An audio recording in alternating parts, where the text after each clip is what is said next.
Ciao a tutti, benvenuti sul canale Voce Strumento Interiore. Terzo contenuto bonus, oggi su suggerimento di una persona che segue il canale, nello specifico Francesca Fabris, che mi ha segnalato un video dei Nightwish da guardare e io ho già caricato qua. Faremo un'analisi del video. Allora, vi condivido il video, lo guardiamo insieme e io mi metterò nella finestrella da un lato e vedrete sulla mia faccia le mie impressioni, a parte che lei ha una voce bellissima, quindi insomma c'è poco da meravigliarsi, lei è veramente bravissima. Quindi procediamo, cambiamo l'inquadratura, portiamo indietro e andiamo a vedere insieme.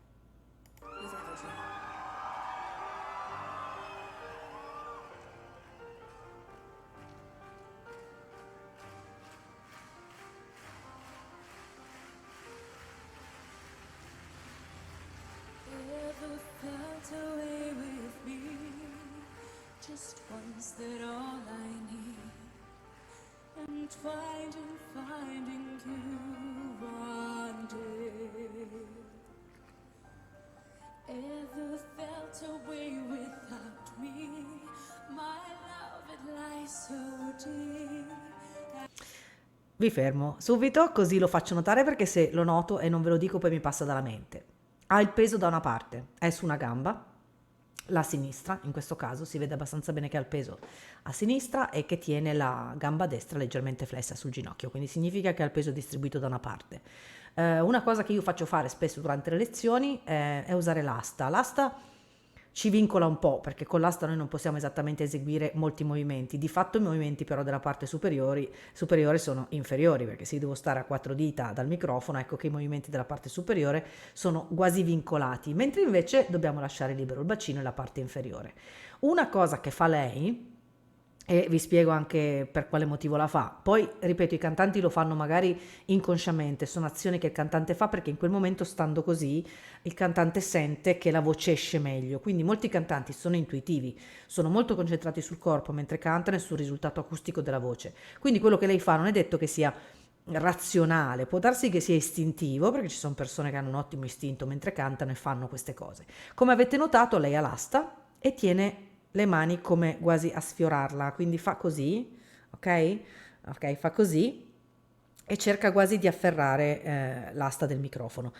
Questa cosa è anche funzionale perché, come dicevamo, molte delle rigidità possono nascere da l'articolazione della spalla in cui viene incassato il braccio e questa articolazione bloccando si attiva il pettorale. Se il pettorale è teso andiamo a stringere anche qua all'altezza della fossetta del giugolo e quindi di fatto la gola si stringe. Quindi questa cosa che fa lei e che fanno molti cantanti di tenere le mani per andare in avanti con le mani ad afferrare l'asta è una cosa funzionale perché noterete che voi quando fate questa cosa l'articolazione fa così, quindi il braccio esce dall'articolazione, non si è incastrato nell'articolazione della spalla, ma viene tirato leggermente in fuori. Un cantante che tiene questa postura, quindi sgancia le spalle, le tira fuori dall'articolazione, non rischia rigidità dei pettorali, chiusura della gola e di fatto quindi questa è una cosa funzionale. Se io mi girassi di lato cosa vedreste anche? L'allineamento Alexander. Quindi in realtà otteniamo due benefici. Il primo, di vincolare il braccio dall'articolazione della spalla, si mostrano un pochino le clavicole perché se notate quando io tolgo il braccio lo ruoto leggermente in avanti vedete che le clavicole sporgono leggermente, ok? E ho anche il beneficio del perfetto allineamento. Mi ricordo all'inizio quando c'era Amici e c'era Luca Jurman che reputo che sia un vocal coach fantastico, è ancora uno dei miei preferiti, lui faceva fare ad alcuni cantanti mentre cantavano delle rotazioni, non perderò mai questo vizio, delle rotazioni avanti con le braccia, ok? Come se io stessi nuotando e molte persone sui social hanno commentato ma perché mai Jurman fa fare questa cosa? Adesso capite perché la faceva fare? Jurman bravissimo, andiamo avanti. Have a dream of me. Ok.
Allora, fermiamo di nuovo. Calcolate sempre che il microfono amplifica in qualche modo. Lei di fatto non è che stia facendo un grandissimo volume, in alcuni punti fa passare l'aria, va in modalità lirica, ci sta. Se vedete, infatti pende un po' avanti, non ha proprio il baricentro caricato indietro.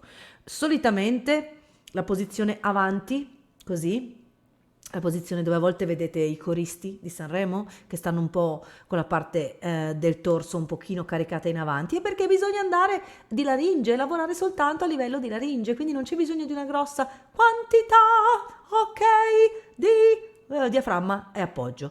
Viceversa, se io invece vado indietro e carico e sposto il mio baricentro indietro e vado sui talloni, quindi l'acuto nel rock dove si buttano indietro così addirittura, quello sarebbe cercare il volume. Ma lei di fatto non vuole cercare il volume, lei vuole andare su così di leggerezza e quindi ci sta che stia in avanti, cioè che stia in sostegno anziché in appoggio,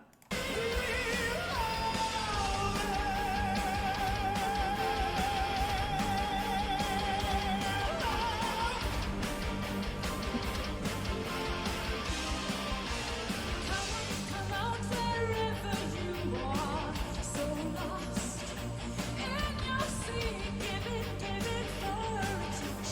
For my taste, for my lust. Ever felt away with you?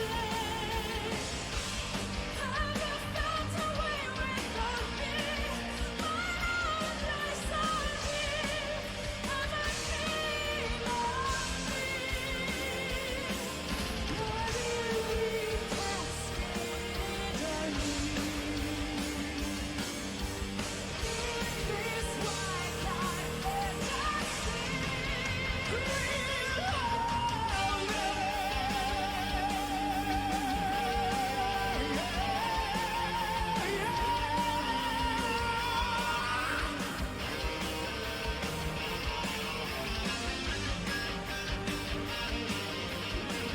Never felt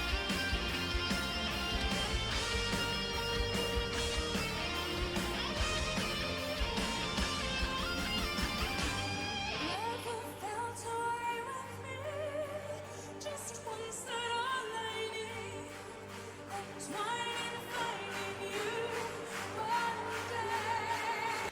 Questo acuto one day, che è un pochino più pieno, quindi le corde sono maggiormente addotte, c'è meno aria e più potenza, la vista, spalancare le braccia e spostare leggermente il baricentro indietro. Quindi scambiamo le muscolature anteriori della leggerezza e del lavoro di laringe e del sostegno su muscolature posteriori che invece accendono i dorsali e quindi si va di volume. È quello che in pratica è accaduto. Va un po' one day, carica indietro. Ok, ogni volta che noi retrocediamo ci andiamo a prendere più massa d'aria, quindi andiamo a prendere più lavoro diaframmatico e quindi è chiaro che con le corde addotte più aria, le corde adducono maggiormente, si trasforma l'aria in suono, è questo che accade. Lei va indietro, one day, lo fa un pochino più depauperato di aria e un pochino più di suono. Mentre invece quando noi stiamo avanti è chiaro che essendo in sostegno il diaframma è risalito, quindi non ha la sua posizione bassa e distesa a mo' di trampolino che ci dà la spinta. Quindi ogni volta che io sposto il peso in avanti, io avrò la leggerezza, il lavoro di laringe, perché no anche il falsetto? Quando io vado indietro iniziano le compressioni. Quindi lei è molto brava in questo scambio. Diciamo che lei alterna un falsetto, quindi a volte in alcune emissioni si sente proprio l'aria che passa, senti molto la modalità lirica, ok? In alcuni punti però lavora di pulito, lavora di laringe e fa un po' la voce di, non so, i cartoni animati, la sirenetta che è il lavoro tecnica di pulito, quindi voce pulita, girare in testa col cry, adore le corde ma non lavorare di aria e invece a volte si butta indietro e va a prendersi la massa d'aria, quindi dimostra tecnicamente di essere eccezionale perché in realtà scambia tre tecniche con una certa facilità. Anche i movimenti del corpo non sono così forti, così manifesti, così palesi, quindi vuol dire che ha una buona tecnica, insomma la maneggia bene, riesce a essere veloce e gli scambi fisici parlano poco di ciò che sta facendo, ma ci sono,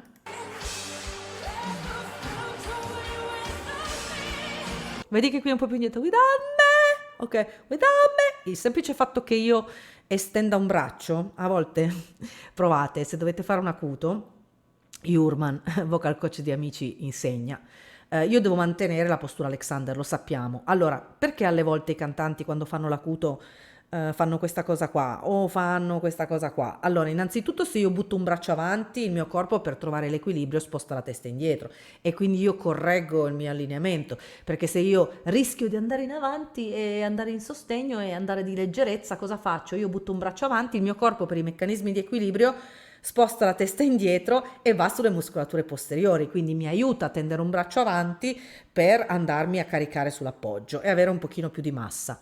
Un'altra cosa che fanno, one day, esatto, se io scaglio un braccio in alto, sarà molto difficile che io possa andare avanti col mento e quindi uscire dall'Alexander. Io esco dall'Alexander nel momento in cui il mio mento sappiamo che fugge in avanti. Voi provate con due braccia sollevate ad andare col mento avanti, non ci riuscite. Quindi alle volte l'acuto fatto col braccio sparato in alto è anche molto utile per riallineare l'Alexander ed essere sicuri di non andare fuori Alexander e non farsi male.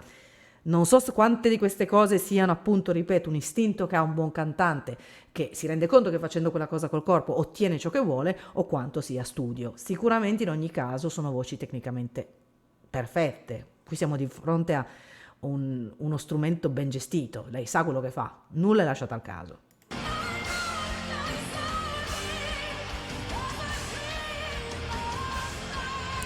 Vedi come pian piano sta arretrando, è sempre più indietro, è sempre più in appoggio, carica sempre più indietro perché è verso la fine del pezzo, mentre all'inizio è andata più con cautela, adesso vuole dare, alla fine del pezzo c'è il climax, quindi bisogna fare un po' di più e giustamente lei carica indietro, comincia a indietreggiare, le gambe sono sempre più sganciate, il peso è sempre più indietro e sentite che c'è più massa, meno leggerezza e più massa d'aria.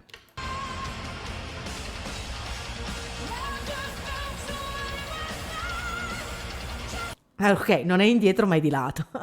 Ok, il risultato che si ottiene caricando indietro, ovviamente sempre con il peso distribuito, è lo stesso che si ottiene caricando di lato. In ogni caso io sto spostando il baricentro e il peso della testa, sto mandando più peso su questo diaframma.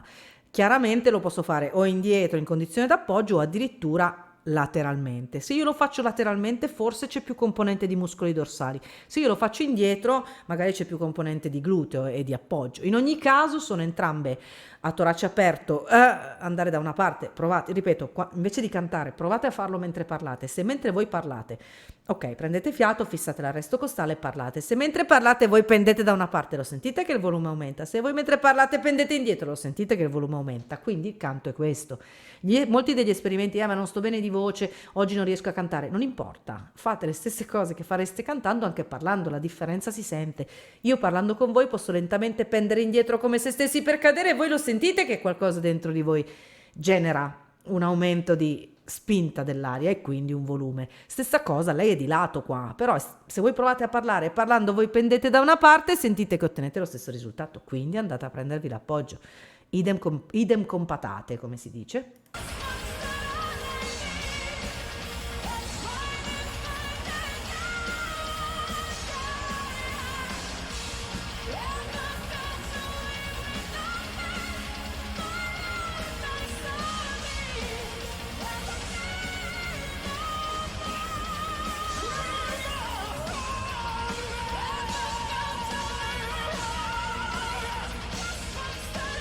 Sempre da una parte, sempre lì che pende da una parte, cioè si va ad appoggiare, a mo' di parafulmine fa cadere il peso soprattutto della testa, che è la parte più pesante del corpo, da una parte, muscolo dorsale, sfila il lembo diaframmatico da dietro e il diaframma risponde dando prestazione e dando sostegno al fiato.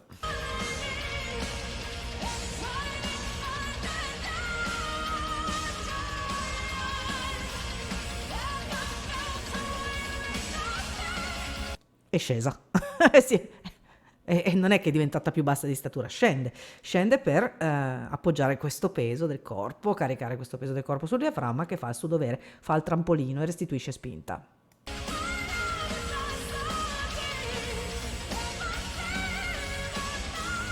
Ok, tira indietro, ok. Si mette in posizione di sicurezza, carica il peso della testa indietro, carica il peso sul diaframma, al tempo stesso aumenta la componente Alexander, butta indietro e spalanca la bocca, l'acuto perfetto. Apre il braccio, così, quando tu apri le braccia, riesci a chiudere il torace? No? Se tu hai le braccia aperte, l'arresto costale non lo perderai mai. Mm? Quindi anche queste sono cose a cui pensare. Se io sto facendo un acuto e faccio un acuto con le braccia aperte, il mio corpo risponde con un ben gestito arresto costale. Quindi i muscoli costali esterni e i costali interni fanno il loro lavoro, i costali esterni dilatano, i costali interni puntellano e tu mantieni un torace aperto. È più facile mantenere il torace aperto con le braccia spalancate. Questa è fisiologia. Mm? Ok, direi che abbiamo fatto una bellissima analisi, abbiamo visto delle cose, considerato e parlato di cose come l'arresto costale che nel libro sono sviscerate ampiamente, ma adesso le abbiamo viste in pratica e abbiamo anche detto cose interessanti sulle braccia che sono altrettanto importanti. Vi ricordo, siamo a fine video, questa volta non sbaglio manina perché ormai ho capito che è tutto speculare, per cui se non siete iscritti, se vi è piaciuto questo video, iscrivetevi al canale e mettete la campanellina in modo che vi avvisi ogni volta che c'è qualcosa di nuovo. Ogni settimana affronteremo qualcosa, la prossima settimana ho intenzione di parlarvi della componente di lavoro di dizione che deve fare il cantante. Un po' perché la dizione e l'utilizzo dei toni caldi, ad esempio, e dei toni freddi ci aiutano nell'espressività, soprattutto in tessitura, soprattutto in speech, ma anche perché la preparazione di un cantante come è fatta in Italia, diciamo che è un po' una fetta di torta stretta. In America, quando io ero ragazzina, adesso mi fate un po', mi concedete questi 5 minuti di nostalgia, c'era un telefilm, io sono del 72, negli anni 80 c'era un telefilm il pomeriggio subito dopo pranzo, che si intitolava Saranno famosi. So che l'hanno rifatto, quindi qualcuno di voi magari ha visto la versione nuova di Saranno famosi, noi abbiamo visto la versione vecchia. Di cosa parlava Saranno famosi? Era un telefilm che parlava di una scuola di New York, che era The School of Arts, la scuola delle arti di New York, che è un po' come quello che dovrebbe essere, non so, il liceo artistico o musicale oggi. Chiaramente in America era già così 40 anni fa, dove i ragazzi che volevano entrare nel mondo dello spettacolo a New York andavano in questo liceo. In questo liceo anche chi voleva fare il cantante doveva saper studiare, suonare uno strumento, doveva saper ballare, doveva saper recitare.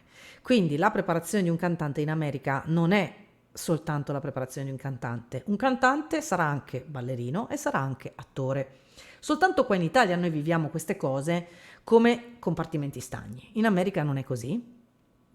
Per cui io, che sono cresciuta e anni dopo, soltanto anni dopo, quindi pochi anni fa, nel 2010-2011, ho deciso di seguire un corso di dizione, non per diventare attrice, perché non mi interessava diventare attrice, ma mi sono resa conto che alcuni elementi di dizione e recitazione sono comunque cose che mi hanno arricchito come cantante, soprattutto quando ci possiamo permettere di mettere da parte la tecnica e usare più elementi espressivi, quindi nella zona di tessitura. Quindi la prossima volta parleremo di alcune letture, che sono letture poco impegnative, sono dei monologhi, quindi nel monologo dove non c'è un'interazione con un altro attore è più facile fare un po' di testa propria o gestire quella frase come tu la senti. Quindi la prossima volta, nel prossimo video, ci occuperemo di alcune letture, di alcuni monologhi, che sono monologhi tratti da film, guarderemo il monologo finale del pianista sull'oceano, guarderemo The Big Kahuna, che è un narrato che si sente alla fine del film, e parleremo un po' di toni freddi e toni caldi. Quindi state sintonizzati perché la prossima settimana si parlerà di qualcosa che non è proprio specifico dei cantanti, ma che ai cantanti serve veramente tanto. Quindi vi aspetto la prossima settimana e vi ricordo che se avete dei suggerimenti, dei video che volete analizzare, anche video, insomma, l'importante è che siano dei live, perché nei live si manifesta la tecnica.